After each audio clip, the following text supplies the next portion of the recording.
राधे राधे जय माता दी। दोस्तों, राधे जय माता राधे। दी। आप लोग आप कैसे सबका हो? स्वागत है मेरे आशा मिनी करती ब्लॉग हूँ आप में, सब लोग अच्छे भक्ति होंगे संगम में। और मैं मैं आप भी सबका अच्छी हूँ। स्वागत करती मेरे हूँ भक्ति दोस्तों। ब्लॉग आशा में, करती हूँ कि भक्ति आपको संगम मेरा में ये मिनी आप सभी ब्लॉग फ्रेंड अच्छा का लगेगा दिल से और स्वागत है। आप आशा करती इसको हूँ कि आप लोगों थोड़ा को मेरा थोड़ा ये करके छोटा सा प्यार मिनी देंगे। ब्लॉग बहुत बस एक पसंद आएगा। लाइक, कमेंट दोस्तों, और अगर आपको सब्सक्राइब। पसंद आए तो प्लीज़ अपना दोस्तों, थोड़ा आप सा लोग प्यार सपोर्ट कीजिए। आप इस सपोर्ट बहन पर करेंगे तो मैं भी बरसा सपोर्ट सकते हैं। करूँगी। बस एक लाइक, ये बात तो कमेंट सभी और लोग जानते सब्सक्राइब। हैं ये कि तो माँ सब जानते पार्वती हैं कि और जब शिव जी का माँ विवाह शक्ति ने कैसे हुआ था। आत्मदाह किया, क्या आप राजा लोग दक्ष के जानते यहाँ हो? आकर तो भगवान माँ शिव शक्ति के तपस्या में आत्मदाह लीन हो करने के गए बाद और वो अपनी तीसरी नेत्र बंद करके हिमालय पर्वत पर तपस्या करने लगे और सारे देवी देवता सब परेशान हो गए।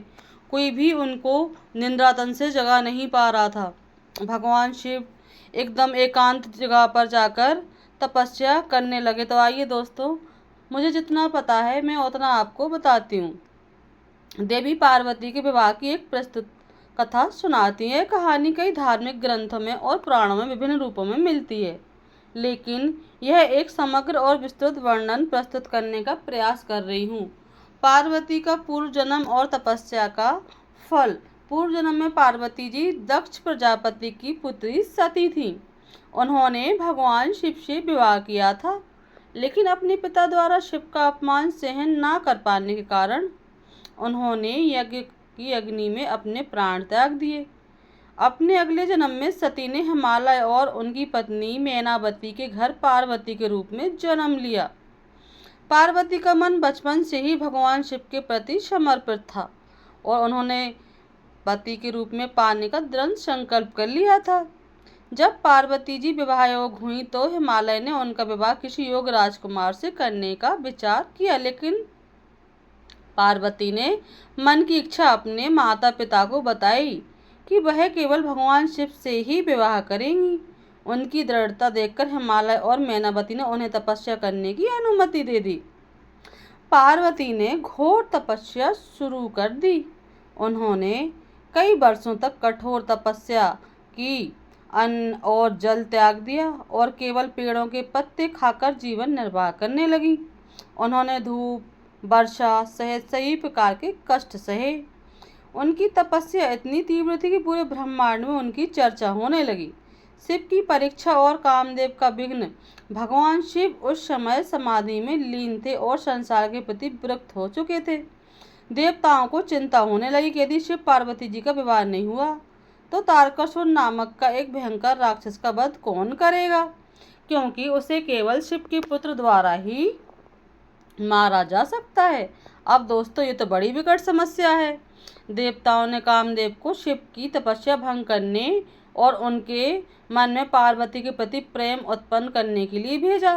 कामदेव ने बसंत ऋतु का निर्माण किया और अपने प्रेम के बाण चलाए। जब कामदेव का बाण भगवान शिव पर लगा तो उनकी समाधि भंग हो गई और उन्होंने क्रोधित होकर अपना तीसरा नेत्र खोला, जिससे कामदेव जलकर भस्म हो गए। पार्वती की निष्ठा और शिव का अटूट प्रेम।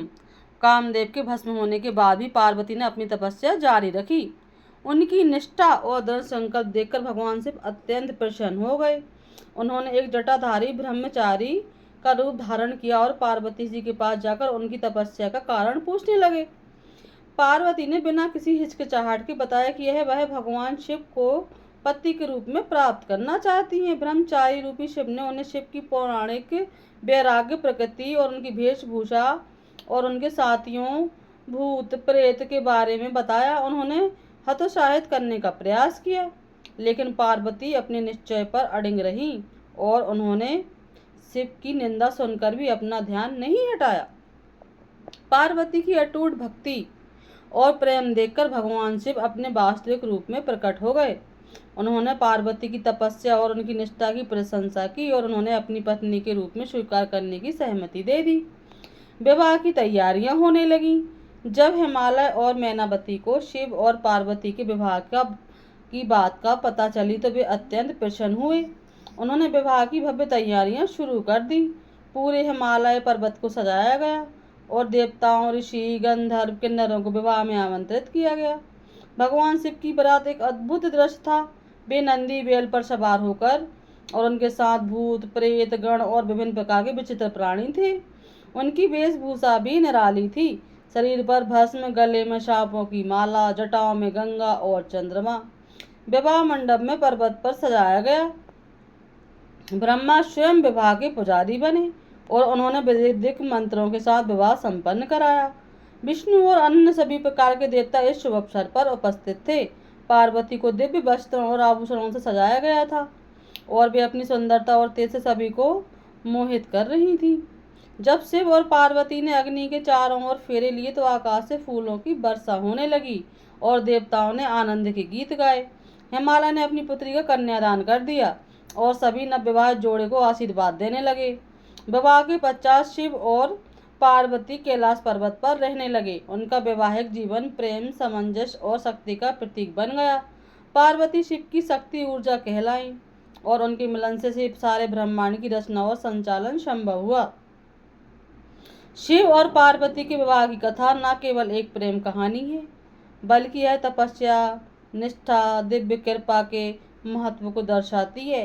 यह बताती है कि सच्ची भक्ति और दृढ़ संकल्प से किसी भी लक्ष्य को प्राप्त किया जा सकता है और भगवान अपने भक्तों की पुकार अवश्य सुनते हैं, क्योंकि जो सच्चे दिल से जो भी मनोकामना भगवान शिव के सामने रखता है वो तो भोले भंडारी हैं, सबकी सारी मनोकामना पूर्ण करते हैं। अगर आपके घर में एक परेशानी है, अगर आपके घर में लड़ाई झगड़ा हो रहा है तो आप शिव के मंदिर जाकर शिव की पूजा अर्चना कीजिए और आप हर सोमवार को महादेव के मंदिर जाकर भगवान शिव से प्रार्थना कीजिए कि मेरे घर में सुख समृद्धि बनी रहे।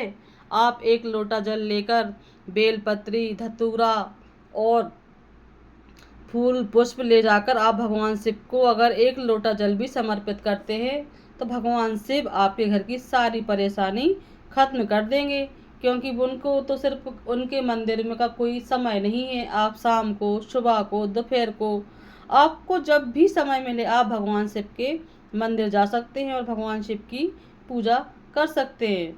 भगवान शिव बहुत दयालु हैं। अगर आप सच्चे दिल से, सच्चे मन से भगवान शिव की आराधना करते हैं तो निश्चित ही आपके सारे दुख संकट ऐसे ही दूर हो जाते हैं। तो दोस्तों, हम यह जानते हैं कि अगर हम सच्चे दिल से दृढ़ संकल्प करके किसी भी चीज़ की कामना करते हैं, वो कुछ भी हो, अगर किसी को हमको हेल्प करना है, कोई परेशानी में है, तो हम उसकी हेल्प भी कर सकते हैं, क्योंकि बुराई कभी भी अच्छाई पर जीत नहीं सकती।